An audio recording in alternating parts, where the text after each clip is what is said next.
What up? What up? What up? Hey. Piece of reparations. What's going on, man? Hey, what up? What up? Uh, man. Uh, how have things been on your end? Another day in the life of being a freeman, man. With all this joys and ups and downs. hey, I'm just glad to be alive. Continue on our lineage. Oh yeah, oh yeah. It's been a lot going on, actually, man. A lot been going on. People been pardoned.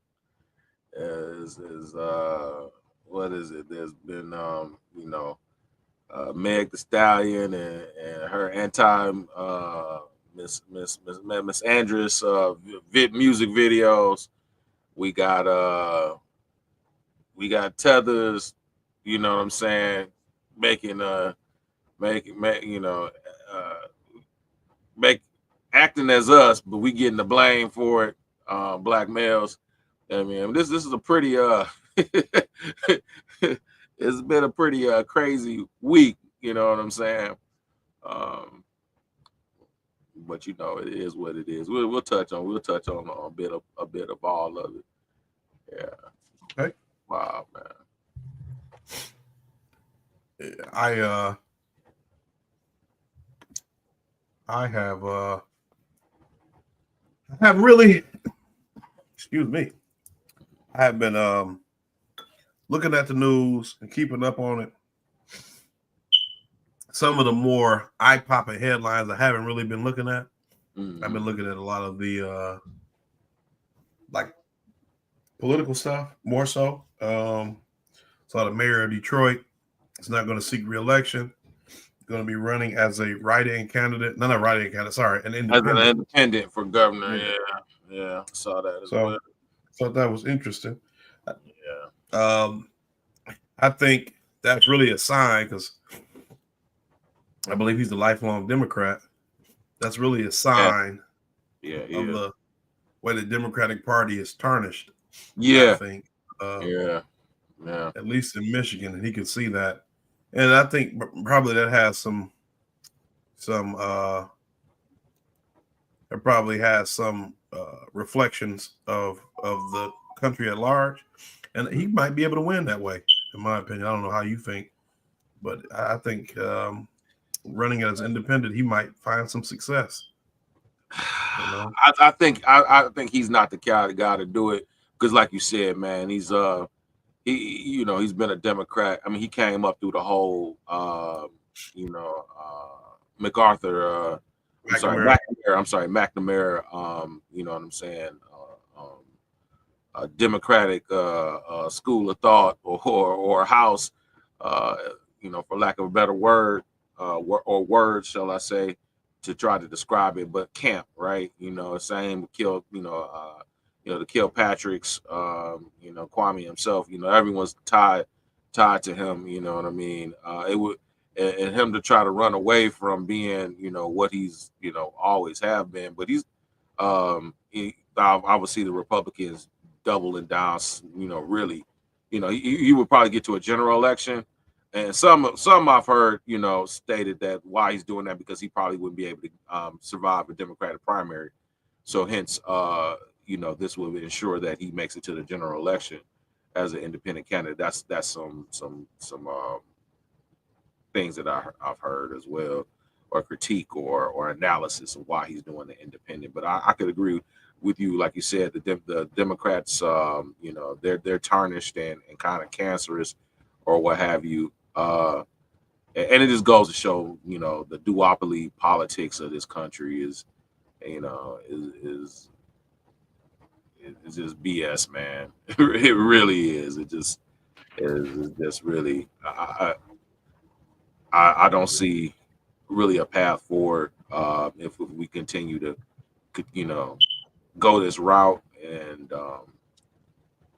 it's just kind of depressing, to be honest with you. But Yeah, nonetheless, go ahead. well, yeah, and I wondered that too. If his name would be damaged enough that he could actually win it all, And I would, my first thought is to say, yes, it's too damaged. He can't really win. But at the same time, people are just they have such short memories. You know what I'm saying? That's true. And, Yeah, there are so many people who are just completely oblivious, right? That I think that alone may be enough to get him over the edge. Now, like you said, he may not be able to win the Democratic primary, but I think, I think just with how I don't want to say stupid, so I won't say that. But you know what I mean? Just how unpredictable people's moral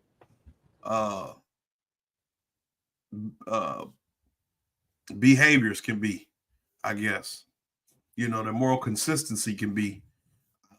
I just feel like he has a shot because I don't see how he keeps winning. I mean, we've gone over it pretty thoroughly how he only got like 11% of the electorate turned out, and so that's easy to kind of game the system in that regard because you can make sure the people you want to vote are voting, but who knows? But we can get into kind of what you wanted to deal with, or if you wanted to kind of take the lead. Yeah, man. So I think with the arc of the show, we're probably going to do, and for for time and everything, I'll definitely want to be more succinct than previous times. But essence, we're going to cover, Biden parties, Biden, making pardoning his son, reactions to that.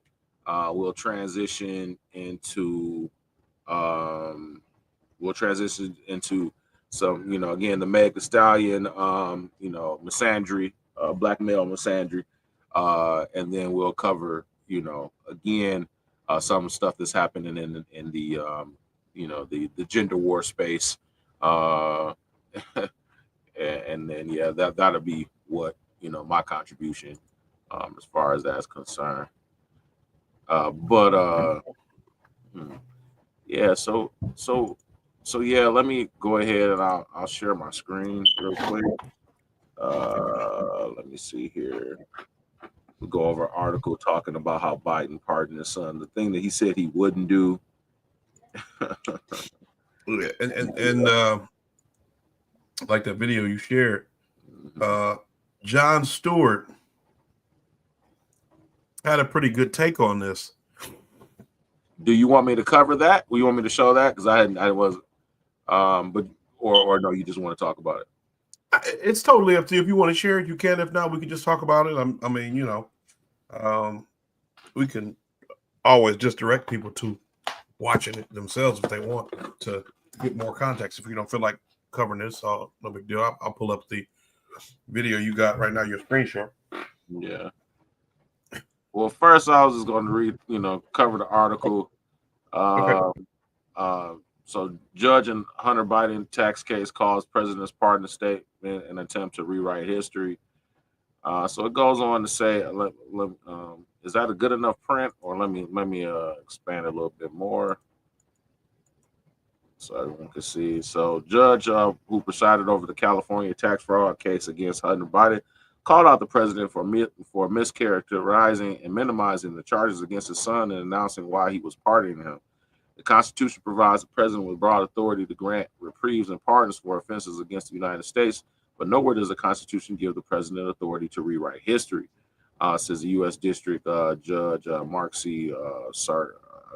Sakarsi wrote in a ruling late Tuesday. An attorney for Hunter Biden asked the judge to dismiss the indictment against his client in light of President Joe's pardon on Sunday night, but did not initially submit a formal copy of the pardon and instead sent a link to the president's statement saying that his son had been selectively and unfairly prosecuted and was the victim of miscarriage of justice. Sakarsi said the president's representations in the statement accompanying the pardon stand in tension with the case record. For example, the president asserts that Mr. Biden was treated differently from others who were late paying their taxes because of serious addictions, implying that Mr. Biden was among those individuals who untimely paid taxes due to addiction. But he's not, the judge wrote. He noted that Hunter Biden has said he was severely addicted to alcohol and drugs through May of 2019. Upon Upon pleading guilty to the charges in the case, Mr. Biden admitted he engaged in tax evasion after his period of addiction by wrongfully deducting as business expense items he knew were personal expenses, including luxury clothing, escort services, and his daughter's law school tuition. And Mr. Biden admitted that he had sufficient funds available to him to pay some or all of his outstanding taxes when they were due, but he did not make payments towards his tax liabilities even well after he had regained his sobriety, instead electing to spend large sums to maintain his lifestyle in 2020. Biden had pleaded guilty to all of the allegations against him in California case on the eve of the trial in September. Prosecutors said he had engaged in a 4-year scheme to not pay at least $1.4 million in self-assessed federal taxes he had owed for tax years 2016 to 2019. He then filed false returns in February of 2020, claiming bogus business deductions in order to evade assessment of taxes to reduce the substantial tax liabilities, which he still didn't pay. Now, mind you, this is just one aspect of his case. The other that was dealing with that, he purchased a weapon, and in the form, stated, "Hey, are you, you can't be a drug, stated, user, illegal drug user or something." right? Or you're not under the influence of drugs, or you're not using drugs, or what have you. And I mean, to be honest, it in my opinion, it is petty. But you opened all of, the Democrats opened all of this up when they started just prosecuting Trump just for the sake of it, in hopes to prevent him from being ever president again, right? And going after these technicalities, I gotchas, right? And so in essence, that was the whole premise of the when they called Trump a convicted felon, the case that he's only been convicted of, the quote unquote hush money case, which in itself wasn't illegal to pay somebody, to keep information quiet. It was how, quote unquote, those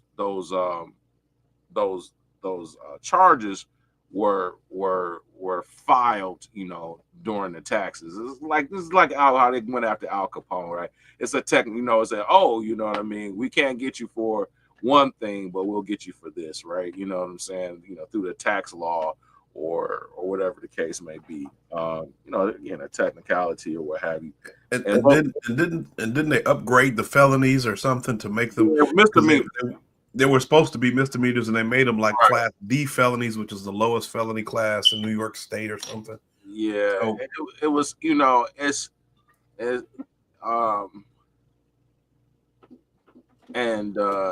yeah, they did. So in essence, they made them. Normally, these issues are good. Now we're talking about Trump specifically in his case that caused him to become I think it was a 34-time convicted felon, right? Because it was 34 instances of the legal expense, which was actually the payment.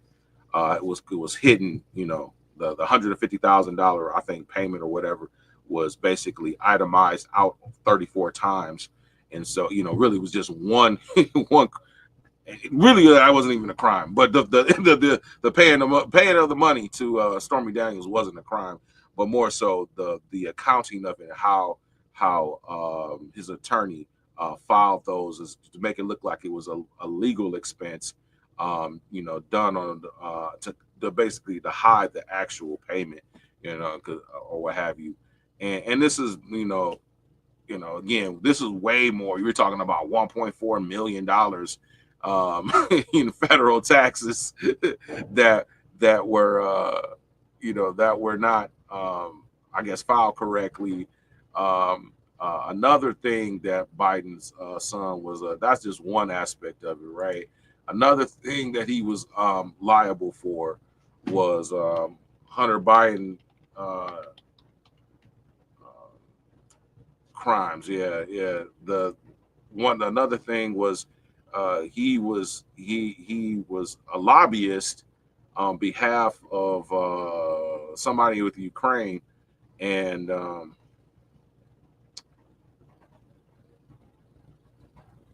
let me type in. He was a lobbyist, and he didn't go through the correct filings when you're supposed to, you know.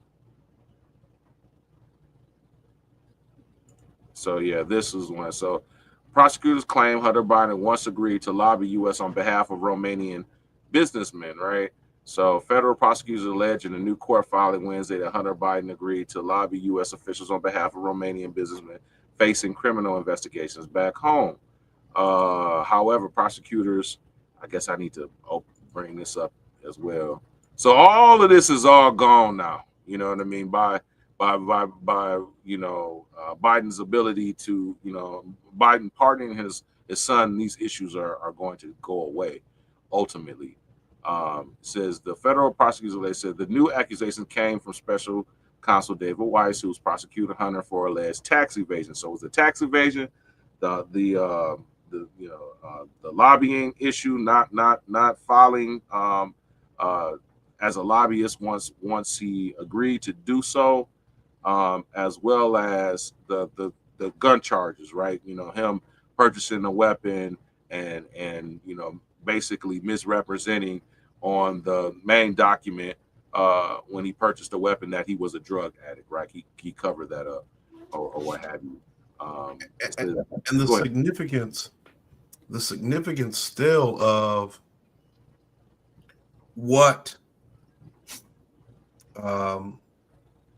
what was done is, I think that's what they got Roger Stone for when they arrested him, the FBI. I think Paul Manafort was arrested for it. Well, I think they were convicted of it. Yeah. And what's the other guy's name? Who was actually working with the CIA? He's got like a Greek sounding last name or something. But he was working as an informant for the CIA, and the FBI labeled him as a person of interest when they were filling out the FISA reports to be able to do that two-step tapping phones or whatever, like two-hopper or whatever they call it. Right. And that FBI altered the application so they could remove the connection between him and the CIA, because they had said he had some kind of links to Russian such and such when he was still a CIA asset. So again, even like the classified documents leak or whatever with Trump when they raided Mar-a-Lago. And then, right after that, you find out Biden had classified documents on his property. Right. They used some kind of finagling to justify it. When, Trump said, hey, I declassified all this stuff. And up to that point, Biden had no power to declassify any classified documents. But they said, well, even though he did this, we don't think a jury would convict because he's so old, they might have a hard time. But this man is still the president and still calling shots. Everywhere you turn, they're making some kind of acknowledgement of his age or mental capacity or mental acuity. And simultaneously, this man is still the president, ostensibly calling the shots and leading us into a ever closer to World War III or some kind of nuclear or at least high stakes incursion with China and Russia, potentially Iran simultaneously. Right. You know what I'm saying? That's the kind of like what you were talking about, looking at how they have to, because they opened up this can of worms, they have tried to get Trump for all this stuff, and they're all guilty of it, which is the same reason why the Democratic Party doesn't try to actually critique Trump on anything substantial or substantive as far as policy, because they support his policies.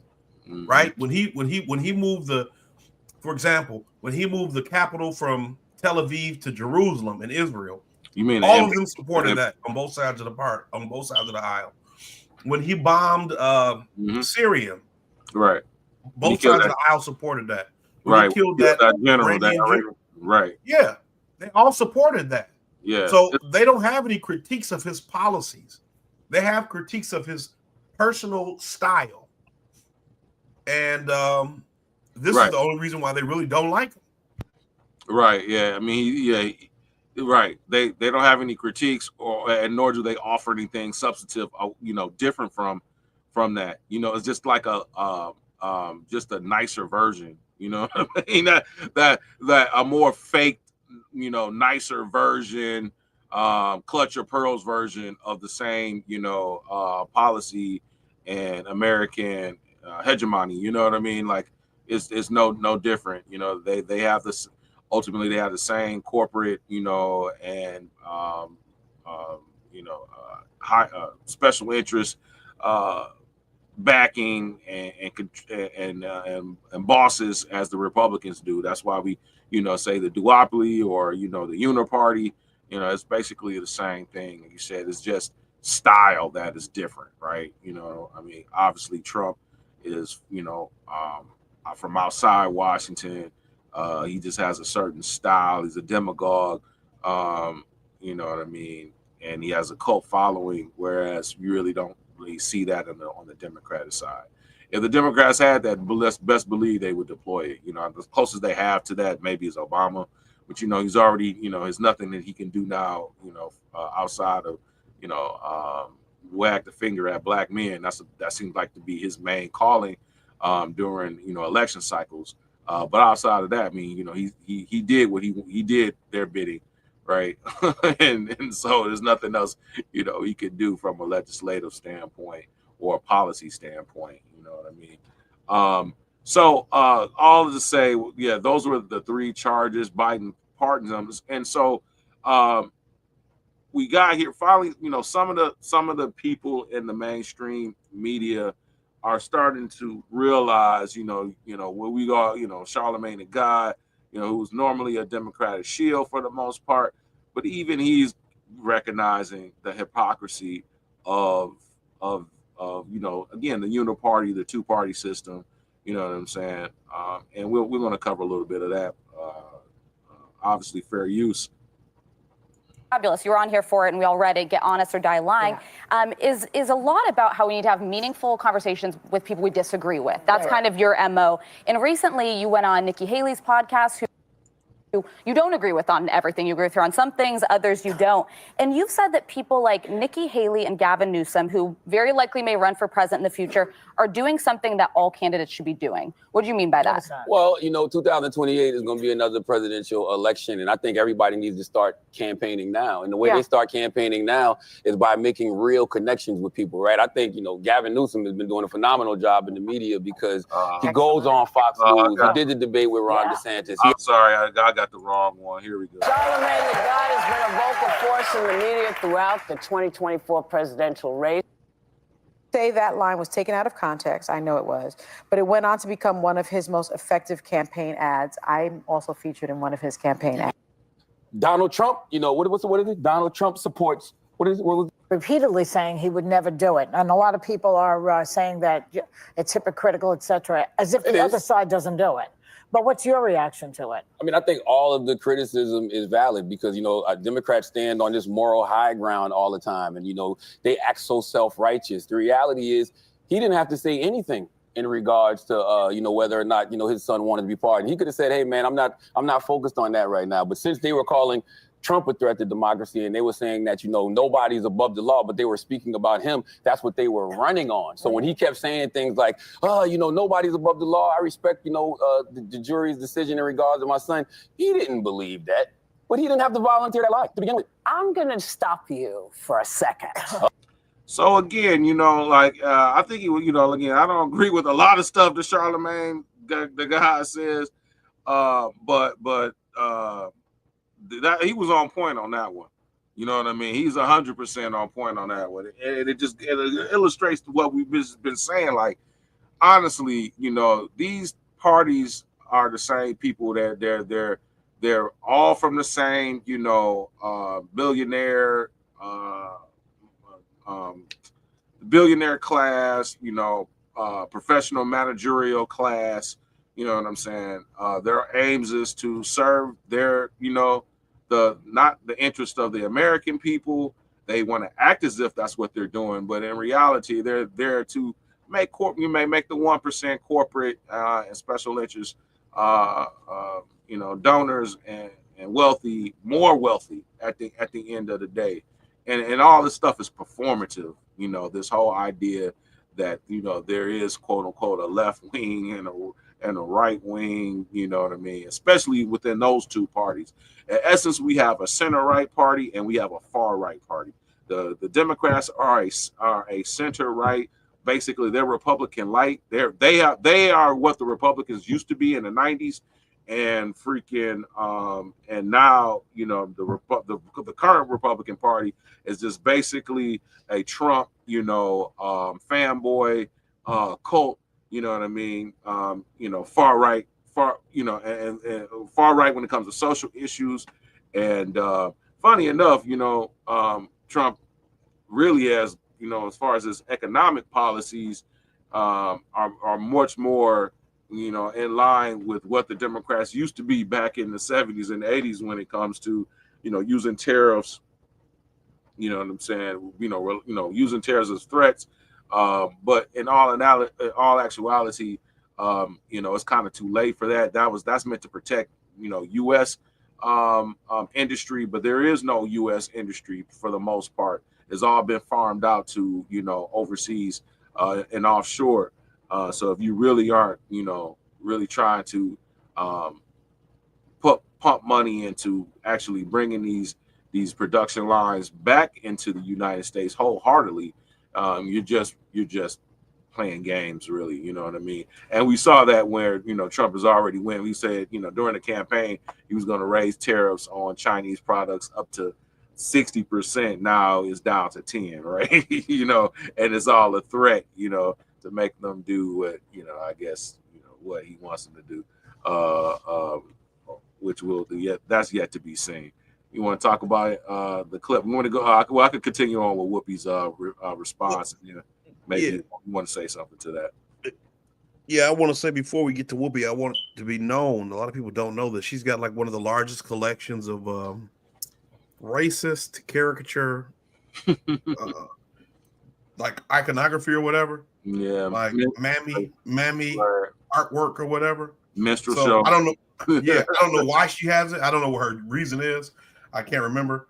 But I feel like between her having that and then like that stuff with Ted Danson back in the day where he wore blackface to roast her, she's got some weird stuff going on with her, personally. So yeah. So the love for White Zaddy, man, is wild. So I think we need to understand her defense of not Donald Trump, her defense of Joe Biden through that lens. Yeah. And what you said about the tariffs, unless we're going to expect American industry to come back here in large scale, which it could, maybe it can, or that he's going to use government resources to help to, create new industries within the United States that have gone overseas. The tariffs, I don't see really having a positive benefit on the country, because all those countries that are out of the country now, most of the countries that import are American companies now. They're made in other places, but they're still American companies. Yeah, I mean, at the end of the day, it's Americans that pay for it, pay for the tariffs.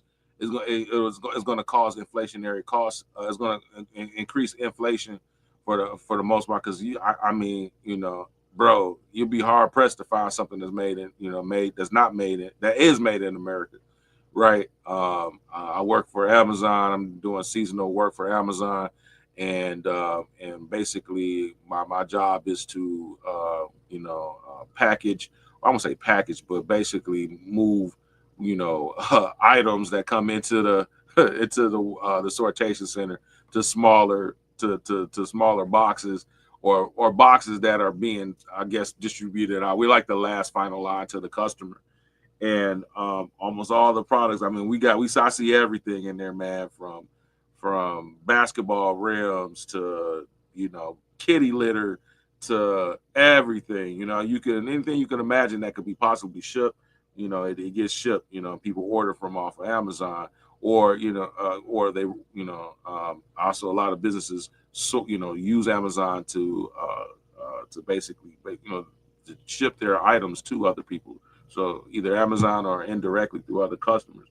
And I'm looking at these boxes all the time because they have to sort them in the different shuttles or containers. And bro, made in China comes up almost all the time on everything, dude. I'm just like, yeah, like you said, unless you're really trying to bring all of that back in, it took decades for it to go, and it would take decades for it to come back. And I don't think that's the plan at all. And plus, that would make his economy even worse. And again, it's all bullshit. You know what I'm saying? And it's all bullshit. At the end of the day, these two parties are all bullshit. That's the best I could come down to it. You know what I mean? The minimalist I could give to it. Like, and if we don't go away from this, we keep rewarding, these parties with our votes, there's not going to be any substantive change. You know what I mean? I was very disappointed well, I'm not necessarily very disappointed. I wasn't surprised, but I was disappointed. And the Green Party or any third party showing wasn't, you know what I'm saying? It was no different in this election cycle than it had been in previous. And this was a major election cycle for you to, to see. You would think you would have seen a greater surge in voting for the third parties, man. But I feel like, come 2028, unless some major things happen, we're going to be right back where we are, with everyone not being satisfied with whoever is the two candidates in the general election. The politics will be, all played over again. The lying, the spinning, of the facts and everything. The dumbing down of policy and the actual reality of what's going on, the real reasons why we're seeing all these different issues economically, socially, or what have you.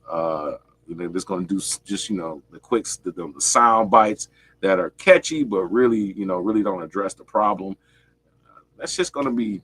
I don't see it really being any different because fuck it works, bro. It works because mofos, you know what I'm saying. They don't challenge, they don't push back at all. And we get the politics that we deserve, man. I knew that Trump was going to be the president again, just based on the feeling that you could tell this economy wasn't straight. A lot of stuff that happened during COVID.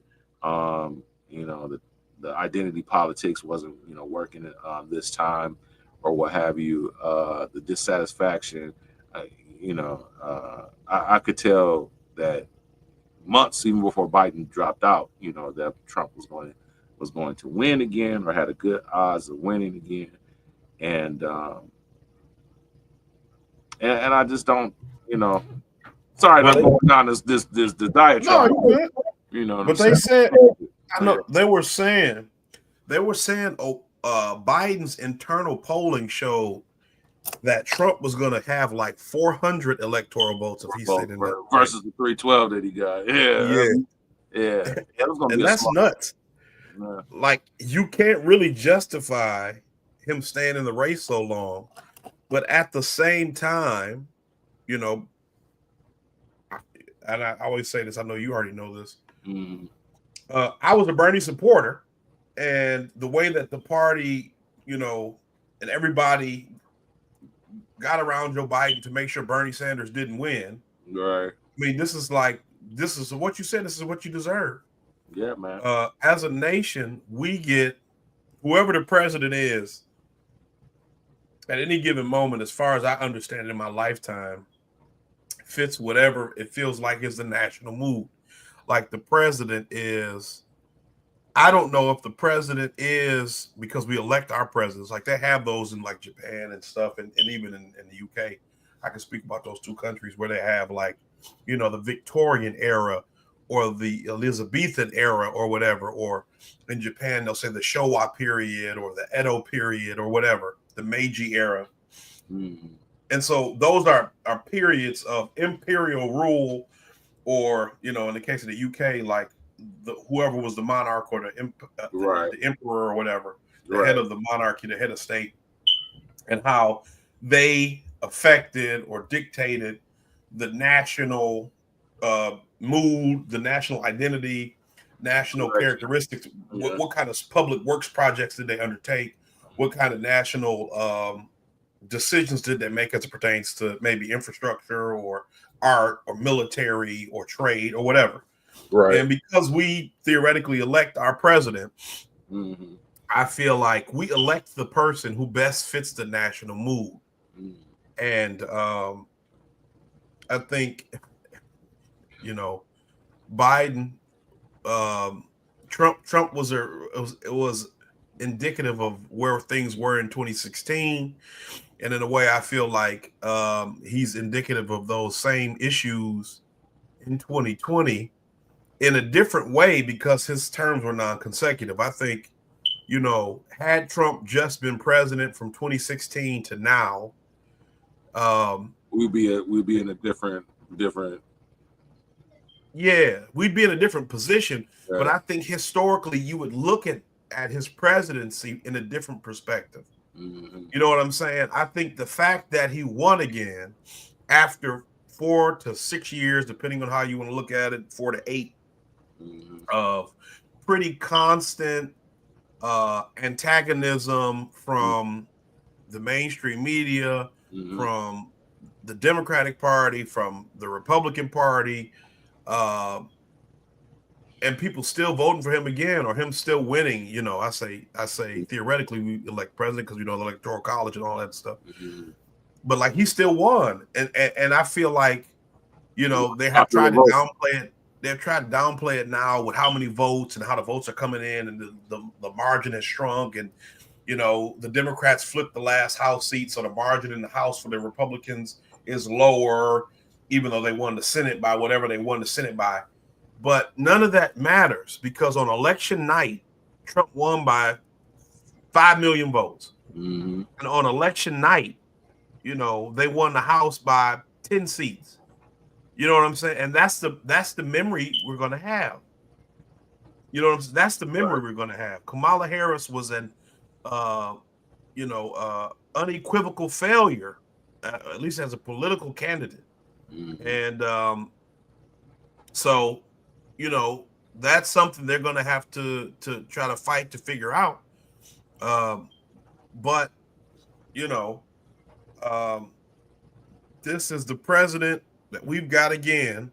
And whatever that means for, how American people view the trajectory of the country or whatever expectations they have, that's to be determined, I guess, after January 20th when he's sworn in and he's actually able to implement. I'm not optimistic because it just he's the president ain't that. I don't put that much stock in what one president can do in most things in a positive way. It seems like they can do whatever when it's destructive, but when it comes to doing anything reparative or restorative, they've got a lot of hurdles and they've got a lot of obstacles that are impeding them from doing it. So, All right, well, let's get back to this. Whoopi's defense of Biden, which is for a while. Only because you don't know that it was a lie. We don't know why he changed You really think he just changed his mind over Thanksgiving weekend all No, of a sudden? I'm going to tell you what I think. Okay. Yeah. I think he changed his mind because he got sick of watching everybody else get over. And this is just my feeling, because at some point you get to the place where you just go, so I'm just going to follow the straight and narrow always, because that's what's expected of Democrats. But that's their fault. They're the ones that You're go out. mis- They're the ones that go out there and they stand on this moral high ground. Listen, they don't have to do that. I'm a Democrat. Tell me what the moral high ground is. The moral high ground is nobody's above the law. I respect what the jurors is saying. He don't have to do So that. we're mad at him because he changed his. Oh, no. By the way, Just like when Trump got convicted, that was their position. He got convicted by a jury of his peers in New York, blah, blah, blah, so on and so forth. But now we're not to, you know, from the Democratic position, right? We're to believe that the Justice Department that was his father's, you know what I'm saying, went after him, blah, blah, blah. It was unjust, you know. They just spin it the way they wanted to spin it to explain whatever inconsistencies that they have, you know. It doesn't matter. And it's really interesting, like the way that they kind of blatantly do this, because like what you said, when it's like when Trump, if Trump says water is wet, mainstream media be like, no, it ain't. You know what I'm saying? No, right. When Trump criticizes the political system or the justice system or the mainstream media, it's like how dare he criticize, you know, our most trusted and hallowed institutions.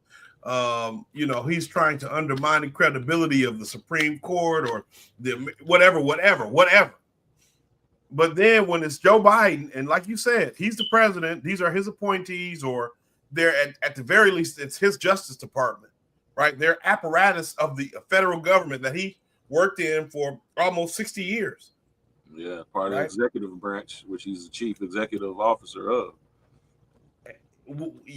All of a sudden now you want to say and that's what Jon Stewart talked about, you know, saying like America, I mean, the Democrats had this moral authority and that they used to try to say Trump's not, you know, Biden's not going to he's not going to pardon his son. And they tried to use that moral authority to paint them as the better group, right? They're morally superior between the Democrats and the Republicans, because they have a president who does, you know, listen to the rule of law or respect the rule of law. He posted or said on Twitter, you know, nobody's above the law. Mm-hmm. And then you come out nearly right before you get out of office and you pardon your son. And the thing I think is important is to understand that he's given a range of about 11 years, going back to when the whole coup in Ukraine happened, because y'all know I like to talk about Ukraine a lot on this channel. And when, you know, Hunter was given he was given a board seat on an energy company in Ukraine, Burisma, which he was unqualified for.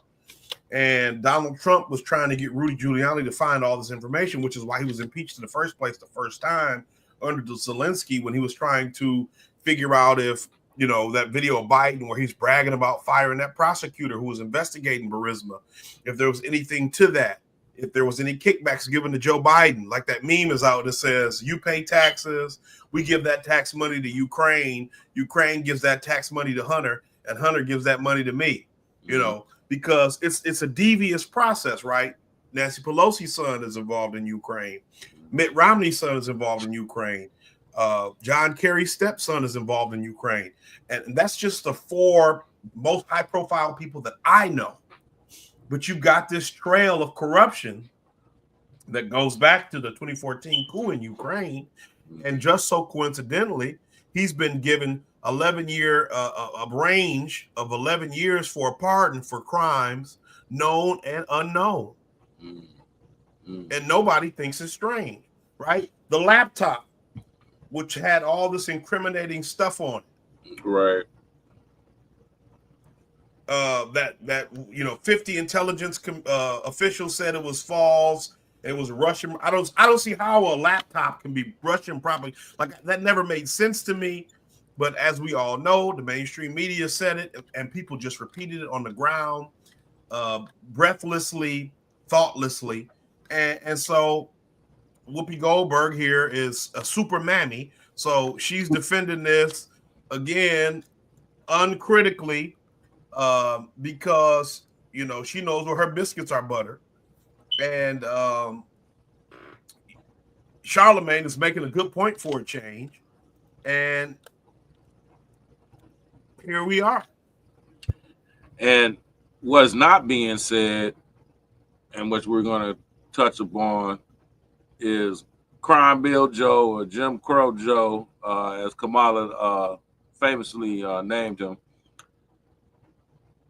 who noticed that he's not pardoning anybody who suffered under the conditions that he was the architect of putting into place. This is Joe Biden when he was arguing for the 94 crime bill. On this bill, the underlying bill, which is now the Biden-Hatch bill, was the Biden bill.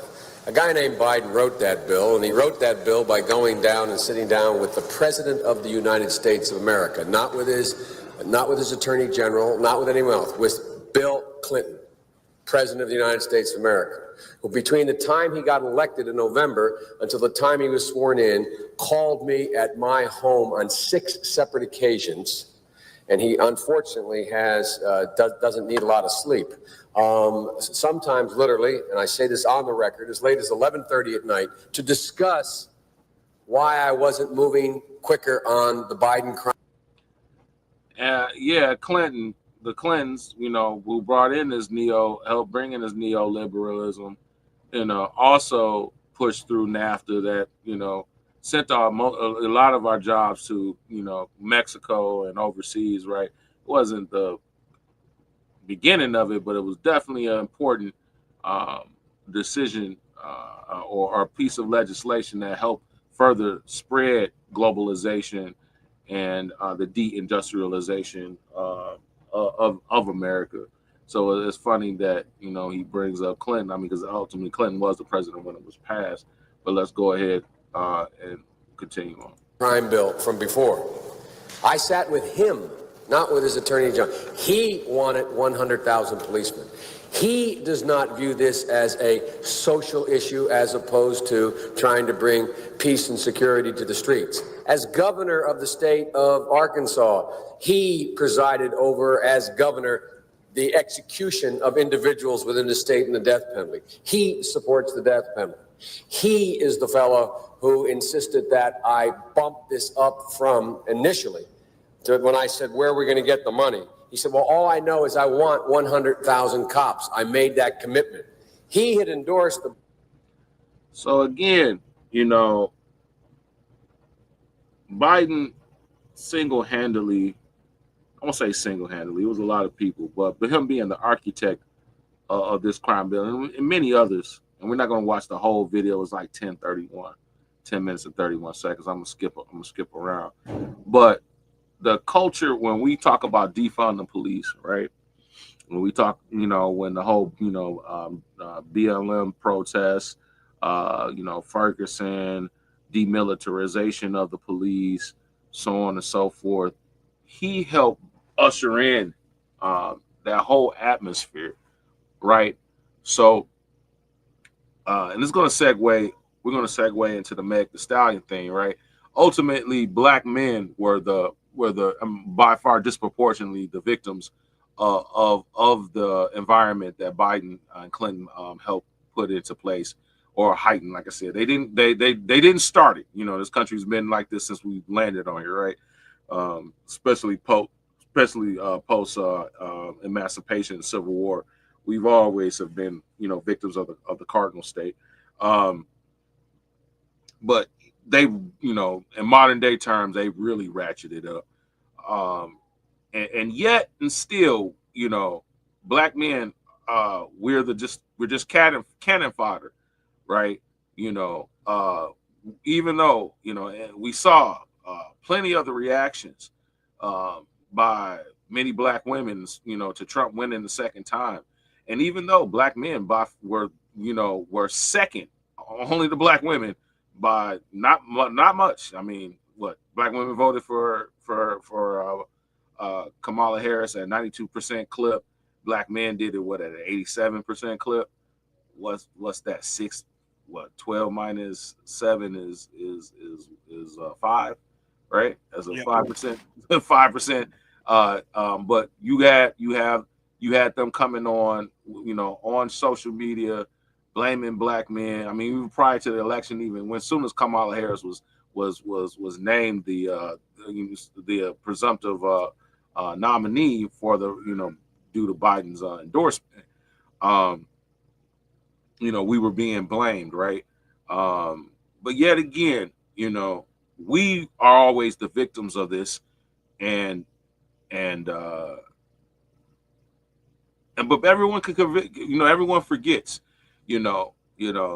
we need to forgive, and what I'm saying, like, I heard this from my mother. You know what I'm saying? My mother literally said, my face was like, you were 13, 14 when this happened. How did this impact you? I don't know why you're so mad about this. Am I detest, because again, I didn't know this information. I didn't even know this information when Obama ran both times. I didn't come out till Biden really, was running, right? And I'm like, oh shit, he was the, because it was always the Clinton, crime bill. I didn't know how much, in this clip right here, we're gonna get to the meat and potatoes of this clip right here is why I detest this guy 100%, because it wasn't a mistake. You know what I mean? He knew exactly what he was doing. He knew what the harm was going to befall black communities, especially black men, by virtue of it being passed. And he didn't give a damn. You know what I'm saying? At the end of the day, he didn't give a damn. And a certain portion of this video, he even goes on his justification was, look, I don't care about the why that my, my mother gets raped or my sons get knocked over the head, mind you, but his son, his son who became, addicted to these drugs that he quote unquote was, trying to, help stop coming to the country. I mean, I'm sorry, help stop being spread, to his community. His son was extremely addicted. You know what I mean? We have multiple videos and evidence of his son smoking crack, right? Biden was the one who made, the crack cocaine disparity, right? Him, that guy right there on the freaking screen, him, not no nebulous organization or Congress, him. Yet still, he can go and pardon his son. Is he pardoning any of the black men or the people who freaking, who suffered under this shit? Is he pardoning any of them? Where's their fucking pardon, Biden? Where the fuck is their pardon? Not once. But you all gonna sit up there and tell me Trump is anti-black because of some shit he did, he posted up in the newspaper? Okay, fine. I can agree to that he probably is not the, probably not the most progressive white person. You know what I'm saying? And I would never vote for him.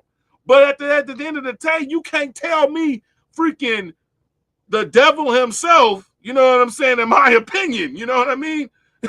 is worse, than the jokester, you know what I'm saying? Like, bro, are you serious? Are you serious, man? Like, I just don't, it doesn't, I don't get it. I don't get it, man. I don't. But anyways, let me fast forward this when we get into some of the meat and potatoes. I know you probably want to say something, Stead. Well, I was just going to agree with you, but I mean, that's the kind of cognitive dissonance people have, and then you allow people to create your own story or tell your own story. Mm-hmm. Because, like you said, he wanted it to be called the Biden Hatch crime bill. If you don't have the video that I have, I've got, because I can't remember if this is the one where he talks specifically about the sentencing discrepancy between crack and powder cocaine. I believe it is, but it's like 10 okay, because I was going to say, if you don't have it, I've got that clip. Yeah. And somebody put a picture of, it's a video of side by side of him talking about it. And Biden smoking crack at the same time. Yeah, right. The hypocrisy, bro. And that's what we've been talking about, right? The whole thing is the hypocrisy. You know what I'm saying? Of that the Democrats are any freaking better than the Republicans. As if it's not the same thing, if not worse, because again, they're the fox. You know what I'm saying? Versus the wolf. The wolf, at least I know, hey, I know he's not for me. Ain't no ifs, ands, or buts, right? But with the fox, he's smiling at you. You thinking he's showing his teeth, and you thinking he's smiling at you. but actually you on the menu. You know what I'm saying? To paraphrase the quote from Malcolm X. Hold on. And I yield myself an additional 3 minutes. Who, in fact, are people who are getting themselves into the crime stream for the first time, that they should be diverted from the system. So I hope this crime bill, when it passes, the Biden-Hatch crime bill, as it becomes law, God willing, I hope that we will have ended once and for all this notion that is a hangover from the 60s, that somehow Democrats are weak on crime and Democratic presidents are weak on crime and Republicans are tough on crime. The truth is, every major crime bill since 1976 that's come out of this Congress, every minor crime bill has had the name of the Democratic senator from the state of Delaware, Joe Biden.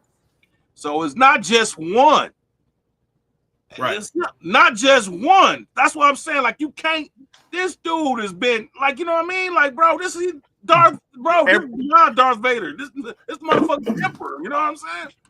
Every time he ran again, every time he faced re-election and had a Republican challenger for his Senate seat, he ran to the right of that opponent. Right. So he never ran to the left of his Republican challenger. Right. He ran to the right of them every single time. That's how he won his seats. No different than Kamala. You know what I'm saying? No different than Kamala when she was going up for DA, AG, and the Senate. Well, she didn't have any challenger in the Senate. You know what I'm saying? When she ran for U.S. Senator, there was no Republican challenger at all. At all. She couldn't lose that one. Yeah, bro. I mean, both of these two to combine, that's why they was perfect to be together as running mates. You know what I'm saying? And like, I detest both of them. And what even makes me, like super pissed is that people act like if you didn't support them, then you were anti-black. Like, no, you vote for some of the two most anti-black people. I'm sorry, not black people. The most anti-black people. Those who were supportive of that, and late in recent U.S. political history.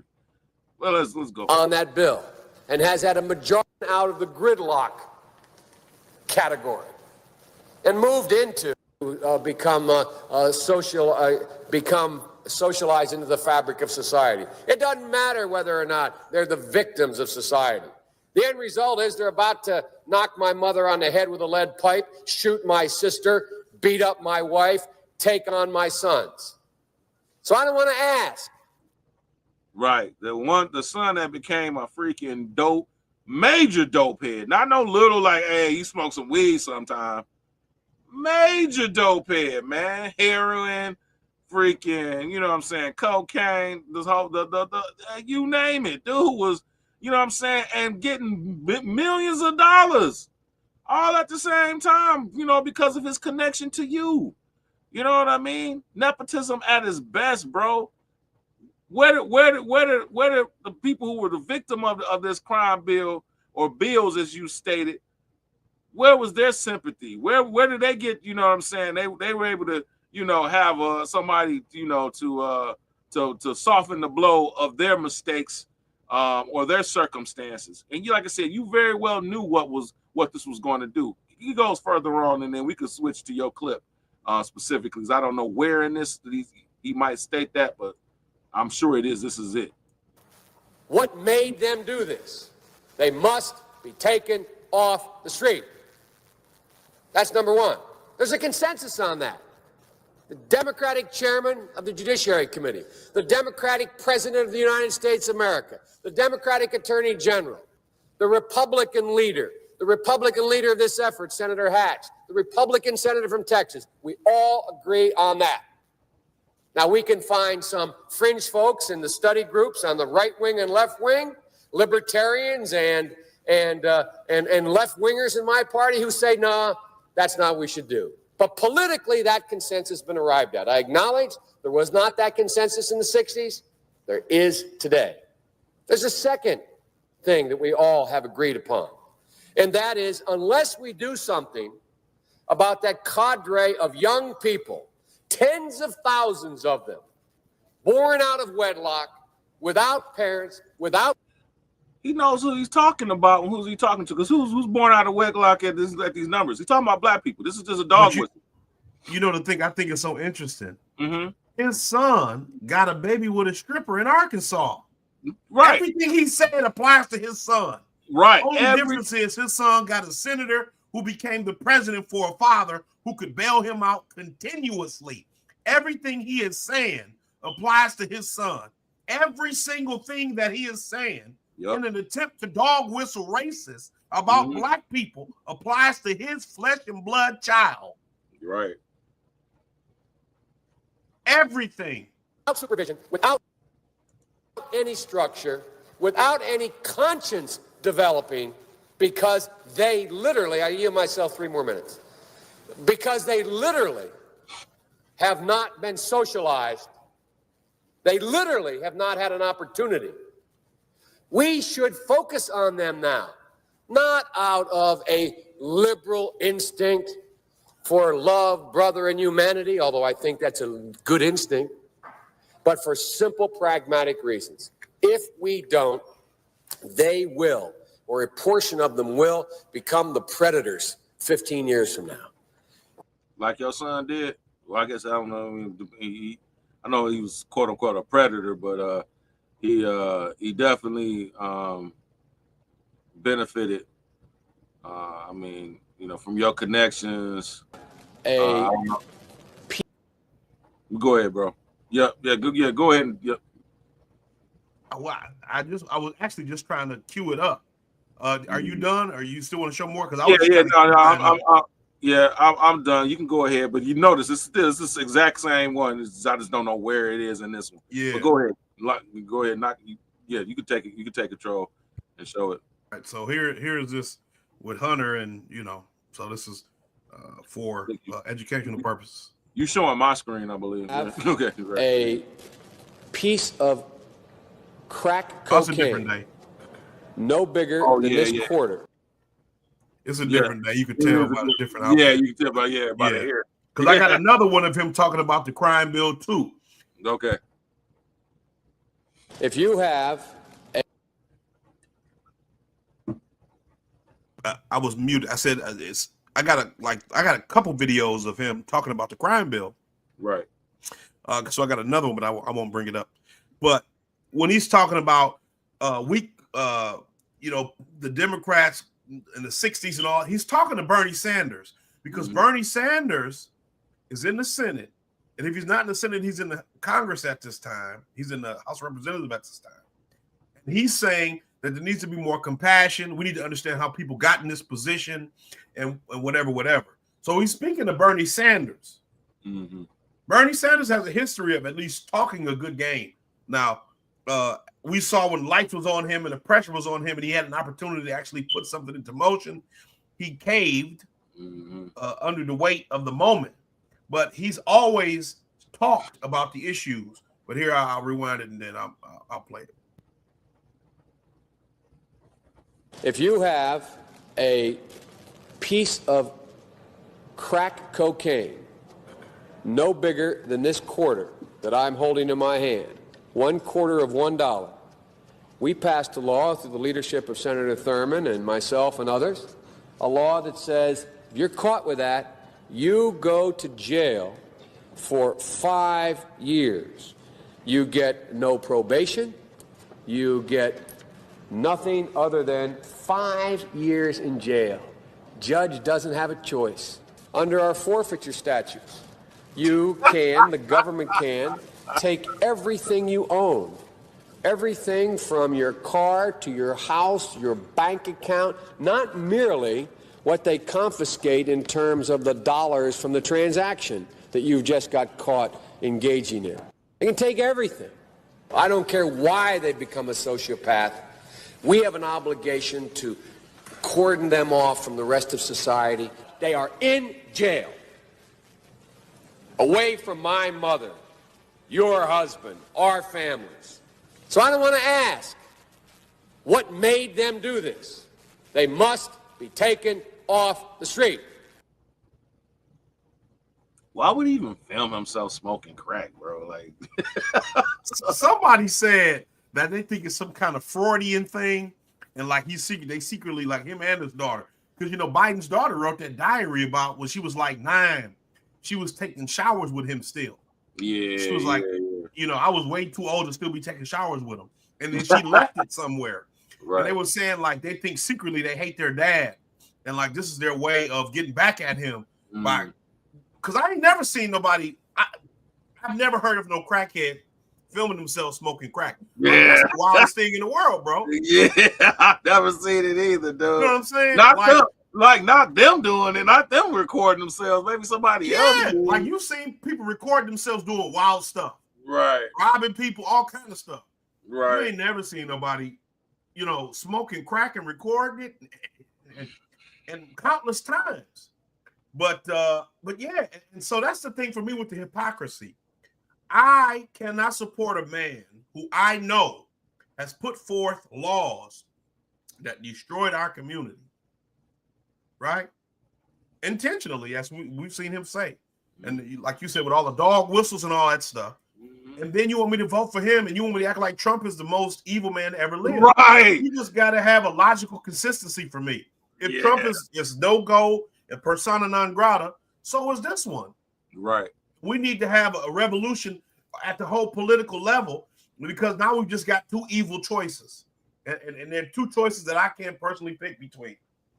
You know what I'm saying? But your son, he got kicked out of the Navy reserves because he tested positive for crack.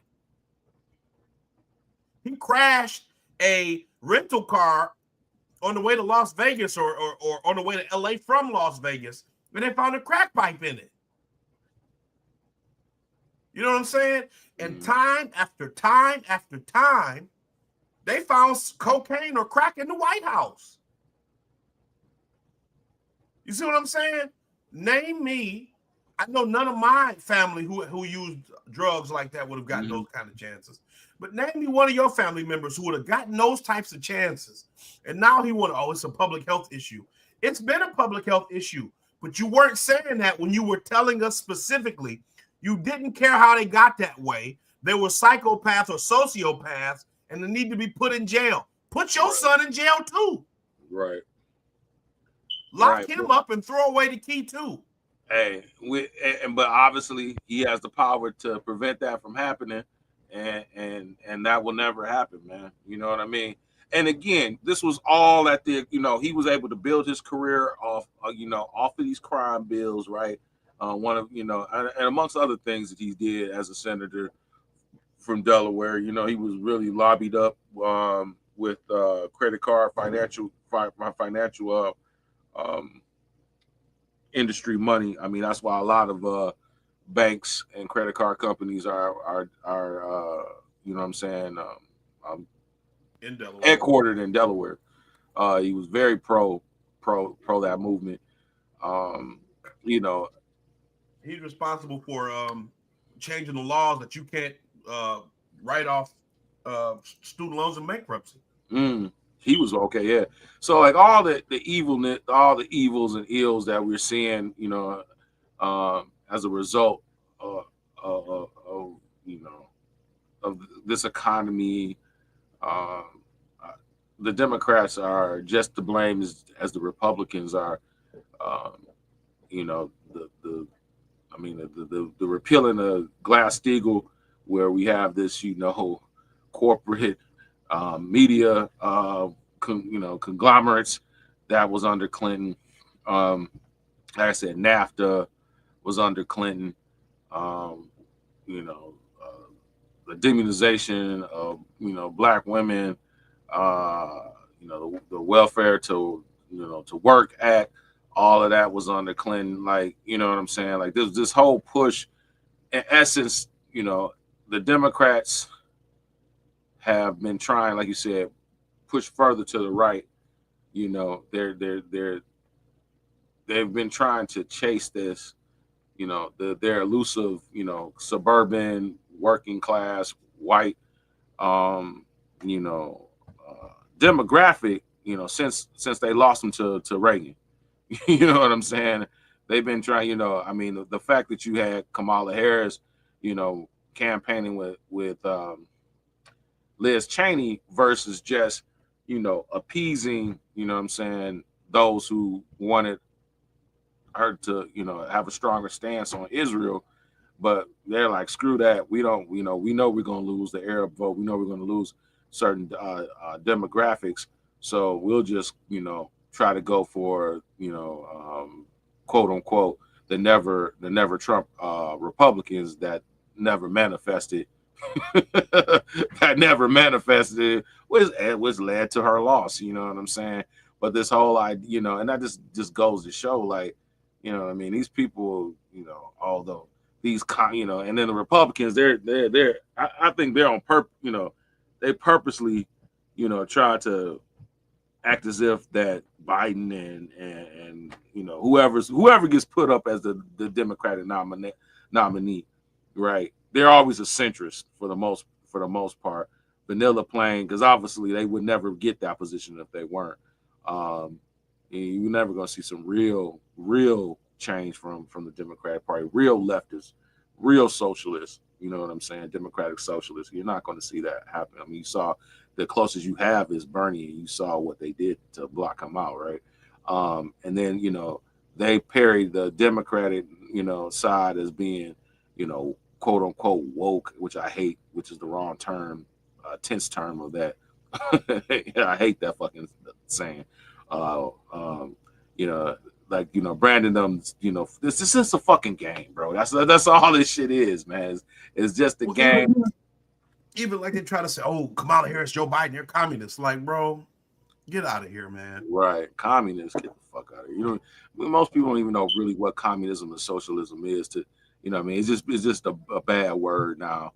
They were able to connotate it as a bad, a negative term that has a negative connotation, but they're nowhere near close at all to what a true socialist and communist is.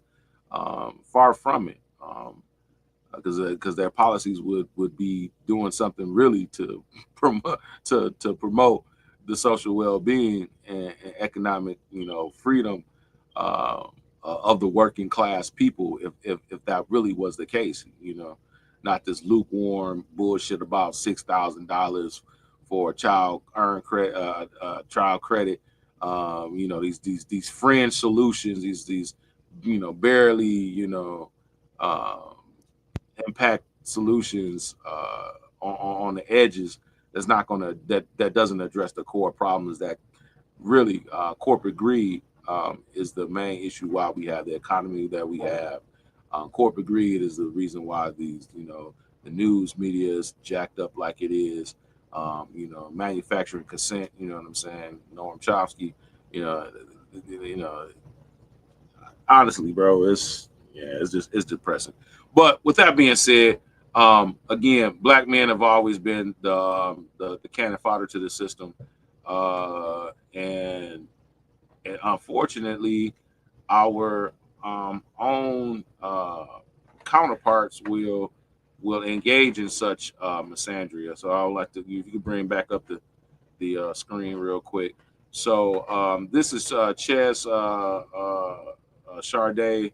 She's a commentator on a lot of these social issues and mainly in the gender space.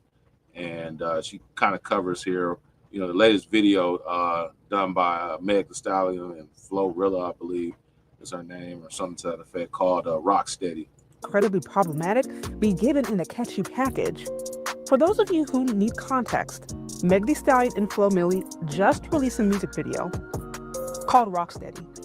It was an interpretation of Jennifer's Body, a horror flick back in the early 2000s, where a popular high school girl was a covert vampire who targeted men and lured them in via seduction only to kill them and suck their blood. Meg Thee Stallion and Flo Milli recreated this into a music video. Meg Thee Stallion played the evil, man-hating vampire, and in the video, we saw multiple depictions of bloody black male bodies who were brutally killed by the hands of the seductress Jezebel-like figure. This all happened while there were dancers in the background and innocent bystanders watching or walking by these bloody black male bodies, looking at them for sport. Y'all, I was so angry when I saw this. Folks like to sit around and pretend this stuff is art and has no immediate impact. But I believe that's simply because they are honestly ignorant or choose to be ignorant of what is actually going on. Yeah, man. So, yeah, bro, there's no shortage of financial gain that you can get by making the black male the boogie monster, the boogeyman or the monster. You get clicks and views, GoFundMe's, political careers. You know what I'm saying? Movie deals, movie studios, i.e. Tyler Perry. Yeah, bro. You know what I'm saying? And you wonder why a lot of black men are just, cashing out, bro, and saying F it. You know what I'm saying? You got the MGTOW movement, Save Yourself Black Man, Passport Bro movement. You know what I mean? Because brothers are tired of just dealing with this abuse. And they're just saying, I'm checking out. I'm just checking out, dude, 100%. You know what I mean? Because here this is 2024, bro. You know what I'm saying? And this is is done, in sport. You know what I'm saying? And I think this reminds me, like, so I saw my little sister used to love the movie The Color Purple, and I don't know if my older sister liked it. I think she liked it too. I think my mom liked it too. But my little sister liked it a lot. And I watched it one time, and I couldn't really, I was kind of too young to articulate how I felt, but I just couldn't really get with it. I didn't understand the point of it. And, I've gotten older, and I really sat down, and I'm sitting here thinking, you've got this, Reconstruction or post-slavery movie about some black people in the South, and the bad guy is a black man. You know what I'm saying? Yup. How does that make sense, given the historical context of the world, Right. or at least America? And I watched James Baldwin. He was speaking at a press club dinner. James Baldwin, I believe he died in 86. So you can find it online, like a C-SPAN video. And he kind of talks about how he hated that book or the movie. Maybe not the book. Maybe the book's different, but he hated the movie. Nah, And I've heard Ishmael Reed talk about how he didn't like the movie, and how he specifically doesn't like Steven Spielberg as a director. But it was a lot of backlash, NAACP at that time. You know what I'm saying? Back when he was doing stuff for black people. It was protest to the movie on when it was debuted. It was a lot of social groups, black women, as well. There were, you wouldn't know this now, but you know what I'm saying. But there was at that time when it was released, there was a lot. It was an active pushback to the movie being released, and a lot of different groups, came out and spoke against the image that this was portraying of black men specifically and black people in general. And it was that, and a Jewish director was, the fact that he was even directing something like this, and it was a lot of pushback. But there's no wonder that Oprah Winfrey, got her, she catapulted into national fame because she was already, in Chicago, she was already, her being being on the news there, local news there. She had some fame from that, but this made her a national figure, and then she was able to parlay that into Harpo Studios and so on and so forth, and her, I think her show was being nationally syndicated at that point in time, but it got more fame, and obviously Whoopi Goldberg, she was a comedian, but it furthered their careers, by leaps and bounds, and bro, and again, like I said, dealing, making black men the boogeyman, you know what I'm saying? When we're the most victimized in white supremacy, you know, by the numbers. You know what I'm saying? You know, there's Right. there's no contest to anybody in the And- country. Go ahead. Well, so Alice Walker, you know, who wrote the book, she's a lesbian, right? Or that's what, you know, she goes by now. Right. She ended up actually she went to Spelman. I don't know if she graduated, but she ended up marrying a white Jewish guy back in the 60s, and they had a daughter. And the whole thing was, you know, they moved to Mississippi because I believe she was from Mississippi. She might have been from Mississippi or like the low country of Georgia, like, you know, um not Jekyll Island, but over in like near Savannah, but not Savannah, Well, kind of like on that border between like South Gullah Carolina Geechee and Georgia, those Yeah, islands yeah. over there. Yeah, Gullah Geechee.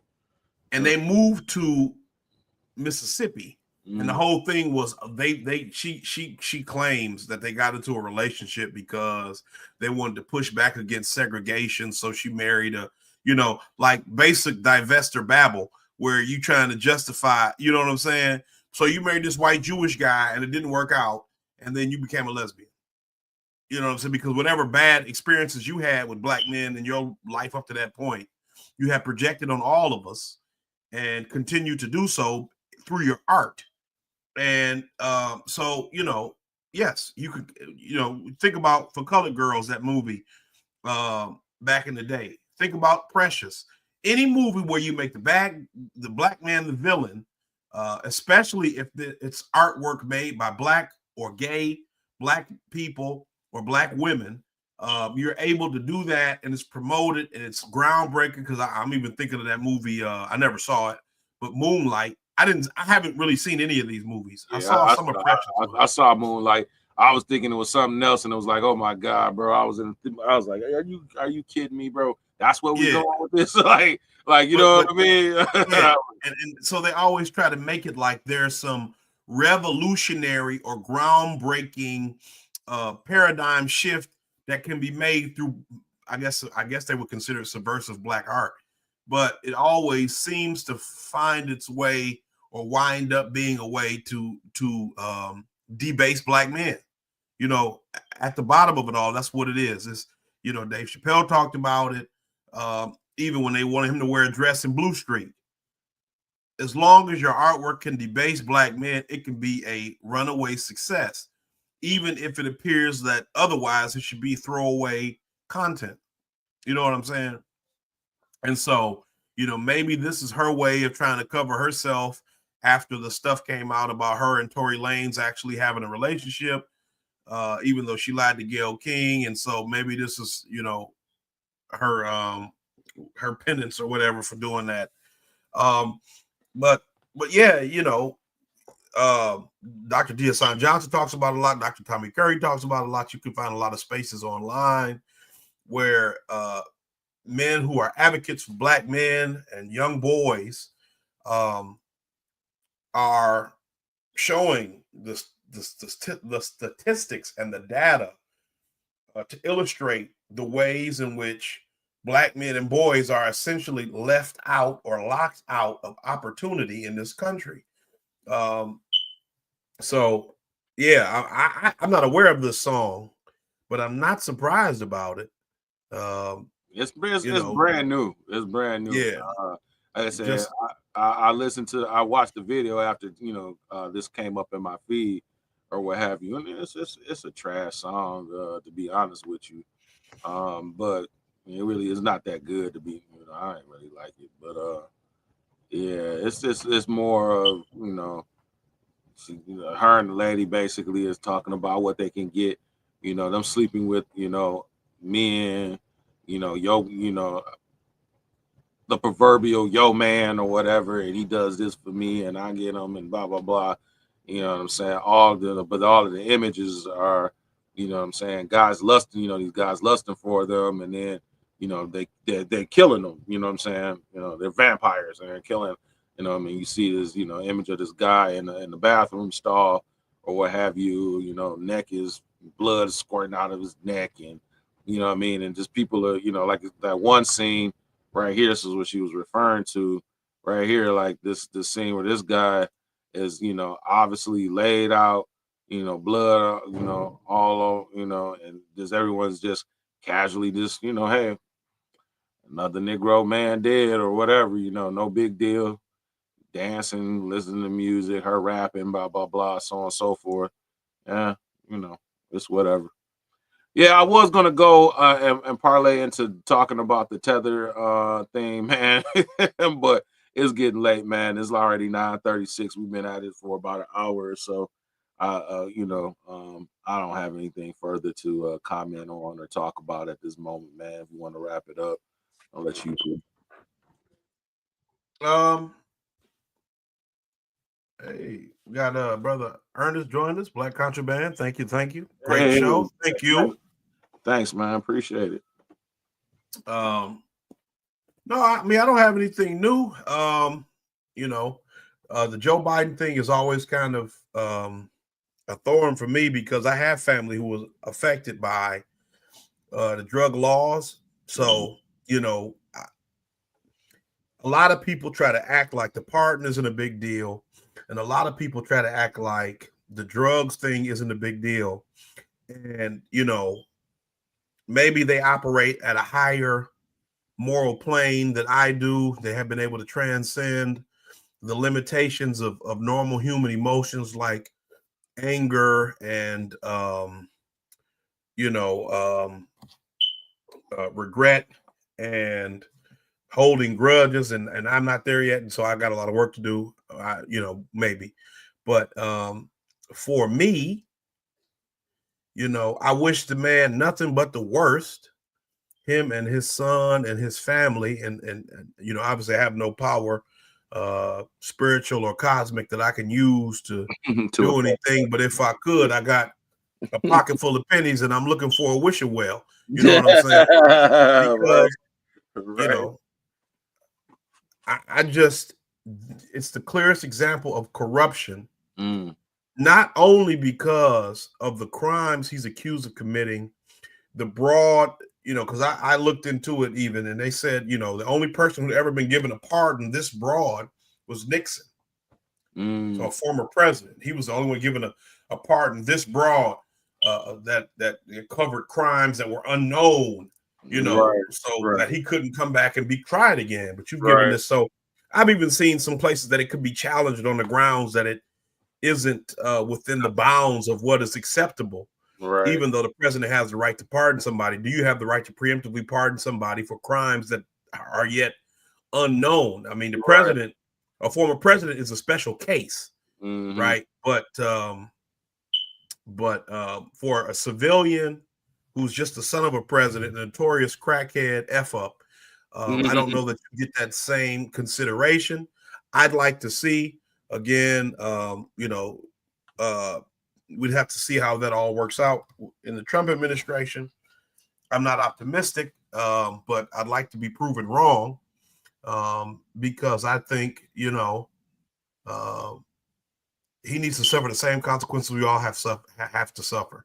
You know, people say, "Oh, if his last name wasn't Biden, he wouldn't be dealing with this." And my last name ain't Biden, and nobody in my family's last name is Biden, and we've had to deal with a lot worse. You know, so this whole concept shows the detachment or the blatant lying that these people are doing in order to mislead those of us who can be misled. But yeah, you know, it's really unfortunate. It really makes me upset because this is the same man who told Charlemagne that you know, you ain't black if you don't vote for me. And then whether he thought that was a funny joke or not, I don't get, you know, because like we were talking earlier about the way that you can the way you can degrade black people or the black man specifically. And I always think it's funny when you hear people say, "Oh, this is a free speech thing," and like they say free speech, but they always want to say the N word to show they support free speech. But they don't ever say anybody else's slurs. You know, they don't say anybody else's slurs to try to show that they support free speech. And so I think, again, what that shows is that you're willing to attack the most defenseless people around. You know, you're hitting the low-hanging fruit. And so, you know, this is another example of that in my mind, where you have people who claim to stand up for something, and when push comes to shove, or when they're pressed on that issue, we can see through their actions that that isn't the case. So, you know, like I said, I hate the guy personally. And I feel comfortable and confident to say that based on his history as a politician, the people he surrounded himself with, the policies he pushed, he bragged about, you know, the increase in crime. And the situation is, you know, when you say you don't want to know how a problem started, what you're saying is you don't have an interest in changing it, right? Because we already know, you know, like if there's a leak in a water hose, if you don't find the leak, you'll never fix the problem. You'll have a leaky hose forever. You can do whatever you want to the end of the hose, but so long as the leak is here, you're always going to have an issue. And so that's the same thing here. You can put as many people as you want to in jail. And then you look at the explosion of the for-profit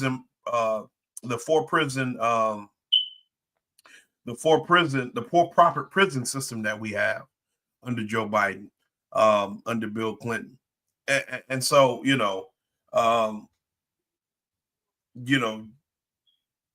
people elected this man president, Black people. And this is why I say, earlier, I think Duggan has a chance because people supported Joe Biden, even though you had 50 years of his corruption to look back on and crime to look back on to make a determination about the kind of person he was. And Obama selected him as vice president. And that should have told us what kind of man Obama was. I did not know Joe Biden's history at that point in 2008. I didn't know it even at 12, but that should have told all those people who knew better what type of person Obama was, that you picked Joe Biden to be your vice president. You know what I'm saying? You didn't pick a Bernie Sanders or even a Ted Kennedy. You picked Joe Biden. You know what I'm saying? I'm not saying Ted Kennedy is perfect. I don't know everything about his record. What I do know is I don't have anybody ever saying Ted Kennedy made crime bills to try to punish people to the maximum possible, disproportionately, racistly. I don't know that. So that's it for me. You could close out, or Hey man, as I normally, bro, we have no permanent friends, we have no permanent enemies, only permanent interests, man. Peace and reparations. Peace.